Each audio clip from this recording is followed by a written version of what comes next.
kaya mo bang maging masaya na third party ka lang? Gigising ka sa umaga, alam mo meron kang relasyong unti-unting sinisira. Kasi inaagaw mo siya sa number 1 niya. Tsaka ikaw bang magiging happy ka bilang third party? Pag Valentine's Day, imbis na February 14 kayo magde-date, kailan kanya i-date? Pwedeng Feb 13 o Feb 15. O di naman kaya sa libreng araw na lang kung kailan wala silang lakad nung number 1 niya. Masaya ka doon? Masaya ka ba na hindi ka niya ma-flex, hindi ka ma-my day?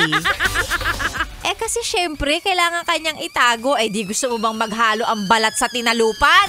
Pag finlex ka niya sa social media, hindi pwede yun. Happy ka sa ganon? Basta ako, sinasabi ko lang sa'yo, hindi ka magiging masaya sa ganyan.